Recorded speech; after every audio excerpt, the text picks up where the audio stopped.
పామలపాడు గ్రామంలో డాక్టర్ బాబాసాహెబ్ అంబేద్కర్ గారికి 132వ జయంతి సందర్భంగా పూలమాలలు వేసిన నందికొట్కూరు శాసనసభ్యులు టోగూరు ఆర్థర్.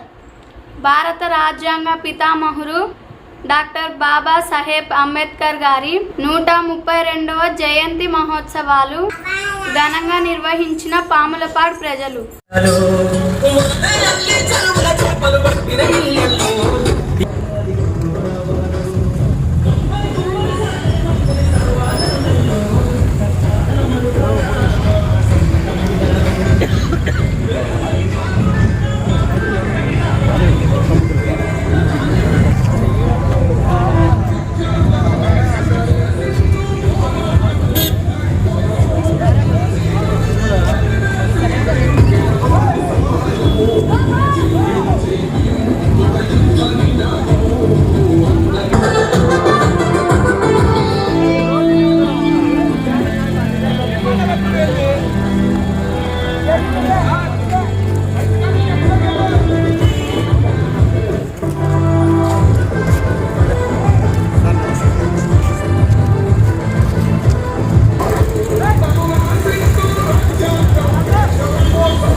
అందరికీ నమస్కారం.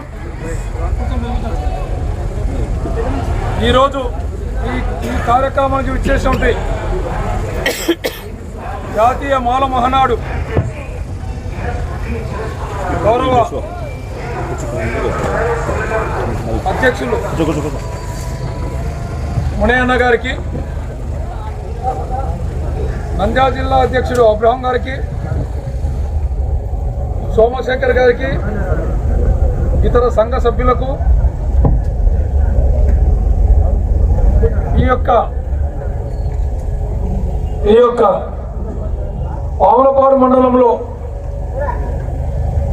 మండల నాయకులు చౌడయ్య గారికి,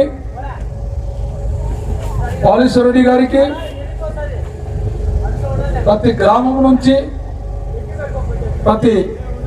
ఇక్కడికి వచ్చేటువంటి నాయకులందరికీ, కార్యకర్తలకు, సర్పంచులకు, ఎంపీటీసీలకు నేనన్నా మాట్లాడడానికి ఎవరికన్నా ఏమన్నా ఉందన్న మాట్లాడి ఏదన్నా ఒకటి వదిలిపెట్టినాడా? ఎంత ఆవేశం ఆ స్పీచ్. నేనే ఆయనకు ఆవేశానికి ఫిదా అయిపోయాను. ఆ స్పీచ్కి నేను కూడా ఒక కారణం అయిపోయాను. ఇక మాకేమి వదిలిపెట్టకుండా జస్ట్ మీరు శుభాకాంక్షలు చెప్పండి సార్ అన్నట్టు చెప్పేసేసారు. కొట్టి వాళ్ళు గట్టి వాళ్ళు అన్నట్టు ఉన్నటువంటి మొత్తం సబ్జెక్ట్ అంతా మెదడులో ఉంది.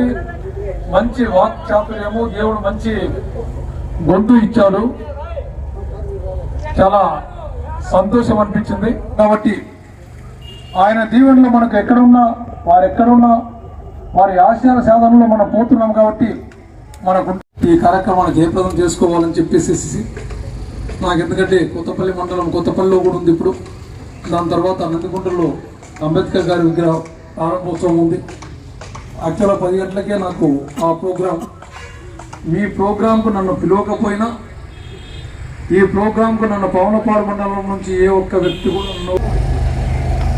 ఒక్కొక్క దళితుడు 5 మందిని తీసుకొస్తే చాలు. ఇది 5,000 మంది కావాలి. అవి ఏముండవు మనకు. బిగిన ఒంటరిగా వచ్చేసేస్తాం. ఊక్కుంటా మోటార్ సైకిల్లోనూ కానీ లేకపోతే ఇంకోటి ఎక్కి కానీ. నేను నందికొట్కూరులో కూడా చూశాను. ఎక్కడ పోయినా ఇంతే. 5 ఏళ్ళు గడుస్తున్నాయి ఒక పిడికిలు అంటారు. నేను పట్టుకున్నవేళ నేను లావు ఉన్నాను, నేను ఎమ్మెల్యే, నేను ఒక్కరు ఉంటే చాలు, ఎవరేం లేకపోతే అది పిడికిలు అన్నారు. దీన్ని తీసేస్తే నేను కలవకపోతే దాన్ని పిడికిలు అన్నారు. కాబట్టి నేనే ఇది అని చెప్పేసి నేను అనుకుంటే దట్ ఈస్ నాట్ కరెక్ట్. కార్యక్రమానికి వచ్చినందుకు మీ అందరికీ పేరు పేరున మీ అందరి పాదాలకు నమస్కరిస్తూ సెలవు తీసుకున్నాను. వేరే ప్రోగ్రామ్స్ వల్ల ఏమనుకోవద్దన్నా ఉన్నాయన్నా, అందరి పర్మిషన్తో నేను సెలవు తీసుకుంటాను. మిగతా వాళ్ళందరూ కూర్చోండి. నా గురించి ఏం లేసి రావద్దు, నేను వెళ్ళిపోతాను. మీరు అందరూ కూర్చోండి ప్లీజ్. మీటింగ్ డిస్టర్బ్ చేయొద్దు ప్లీజ్ దయచేసి.